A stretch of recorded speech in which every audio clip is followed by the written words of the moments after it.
The parking garage was a concrete tomb, the rain beating a frantic rhythm on my windshield that matched the pulsing notification light on my phone. 23 missed calls.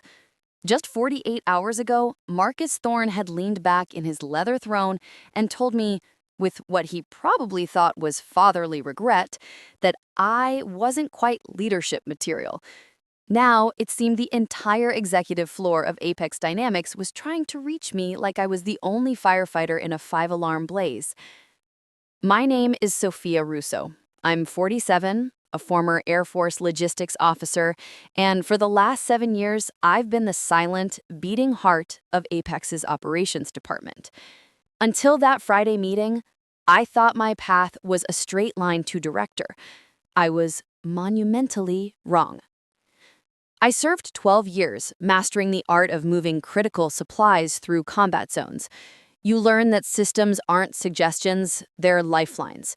When I joined Apex, the operations department wasn't just broken, it was a crime scene. My predecessor had left a digital ghost town.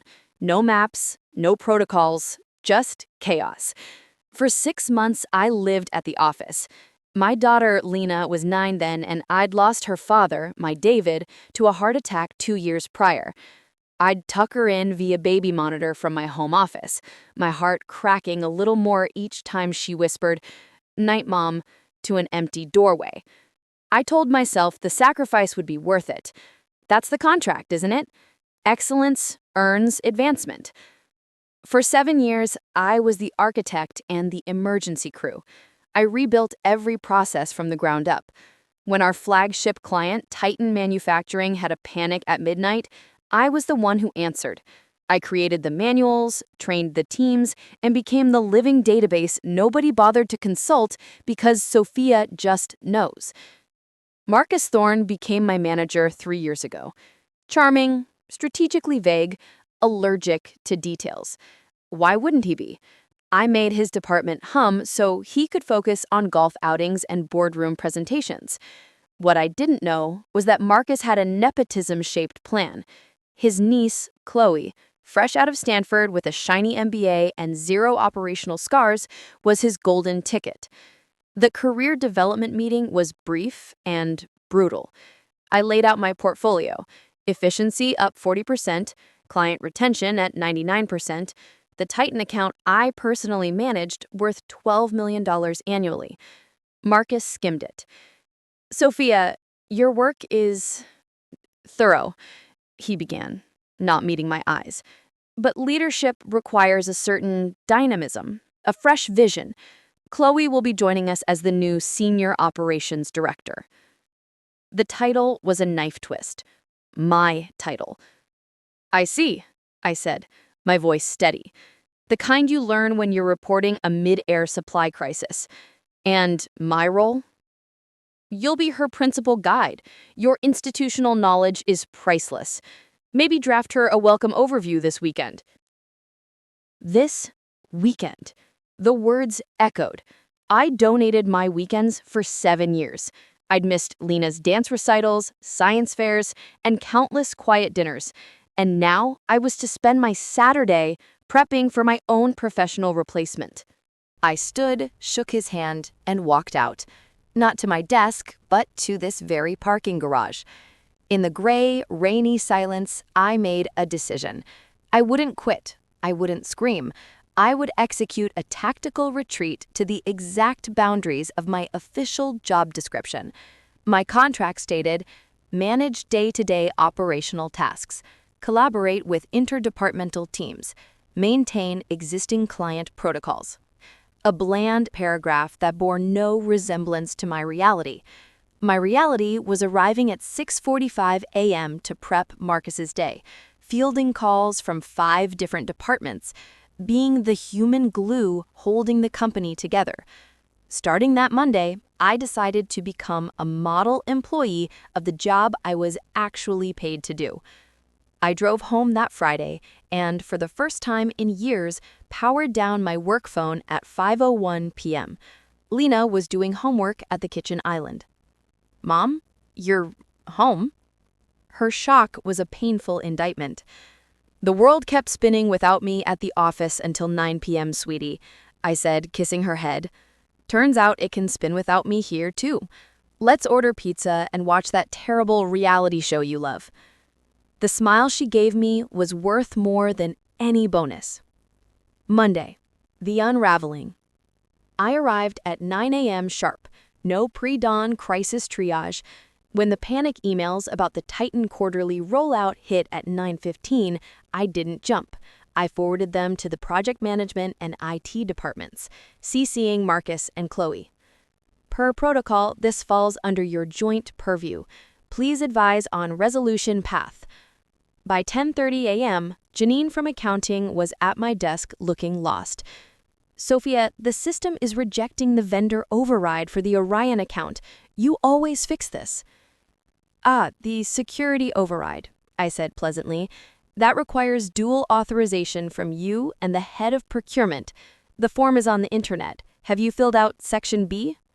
Her bewildered stare was priceless. No one had ever asked her to fill out Section B. Tuesday. The cracks widen. The Titan situation was festering. Chloe, from her new corner office, sent a flurry of emails asking for clarity and historical context. I replied promptly, directing her to the specific manuals and process flows I'd written, documents I knew had never been opened. Marcus popped his head in, feigning calm. Sophia, the team seems a bit adrift on Titan. Can you just grab the reins on this one? My focus is completing the Q3 regulatory audit, Marcus. I gestured to my screen. It's a federal deadline, but I'm sure Chloe, as senior director, has the authority to convene the right teams. I've sent her the escalation roster. Wednesday, the storm hits. I walked in at 9 a.m. to a scene of beautiful chaos. Marcus was pale, Chloe looked like she'd been crying, and Eleanor Vance, the steely-eyed COO, was in the building. The Titan client was en route for an emergency summit. Their entire production line was down because of our integration failure. I was summoned to the glass-walled conference room. Eleanor got straight to it. Sophia, we need you to fix this, now. I listened as Marcus and Chloe gave fragmented, inaccurate summaries. The problem was complex, but solvable, if you understood the legacy system architecture. The resolution is in the Titan Contingency Protocol, Module 6. It requires a synchronized reset of 3 server layers. The step-by-step is documented. Estimated time, 4 hours. 4 hours? Their executives will be here in 2, Marcus sputtered. Then we should have started yesterday, I said calmly. I have the mandatory compliance webinar with legal from 10 to 12. Missing it voids our industry certification. Reschedule it, Marcus demanded. The presenter's in Singapore. This is the only slot. However, the documentation is exhaustive. Chloe could lead the fix. It would be invaluable experience. Chloe's eyes widened in sheer terror. I can't. I don't understand the server layers. Eleanor's gaze cut from Chloe's panic to my placid expression. Sophia, she said slowly, what will it take for you to handle this? I leaned forward. A clear understanding of my role, Eleanor. For 7 years, my role has been to be the catch-all for systemic failures. My official title is Operations Manager, but my real job has been the company's safety net. I'm proposing we finally define what that's worth. The reckoning. In Eleanor's private office, with Marcus excluded, the truth came out. I have an offer from Viridian Solutions, Vice President of Global Operations, a 50% salary increase, and a seat on their leadership council. I was inclined to decline, out of loyalty. But this week has been illuminating. Eleanor didn't blink. What do you want, Sophia? I want the Director of Operations role, the one you just gave to an unqualified nepotism hire. I want the title, the authority, and the salary that reflects the $12 million Titan account I alone keep from fleeing. I want to build a real team, not be a one-woman band covering for incompetence. And Chloe? She reports to me. As a junior associate, she learns from the ground up if she has the grit. Marcus moves to a non-operational advisory role. Immediately. Eleanor steepled her fingers. That's a brutal restructuring. No, I corrected. It's a necessary one. What happened this week is just a preview. What happens when I leave? When Titan realizes their primary contact is a figurehead. You're not just risking a client, you're risking the operational integrity of this entire division. There was a long silence, filled only by the hum of the air conditioner. The director title and salary are yours, Eleanor finally said. You report directly to me. You have full hiring and restructuring authority. Marcus transitions today. And Chloe? As you said, she reports to you. Her continued employment is contingent on her performance under your guidance. The twist, a different kind of revenge. I didn't fire Chloe. That would have been too easy, too expected. Instead, I became her personal drill sergeant. I assigned her the graveyard shift monitoring the Asia-Pacific server migration. I made her manually audit 5 years of vendor contracts. I had her sit with every entry-level analyst to understand the work she'd been hired to oversee. And something unexpected happened. The spoiled niece began to crack, but not in the way I anticipated. One late night, I found her at her desk, red-eyed, surrounded by printouts. "I can't do this," she whispered. "I don't know any of it. My uncle told me this would be different." I felt a pang of unexpected pity. She was a pawn too. "No one is born knowing it, Chloe," I said, not unkindly. "The question is, are you willing to learn? Are you willing to earn the respect of the people here instead of having it handed to you?"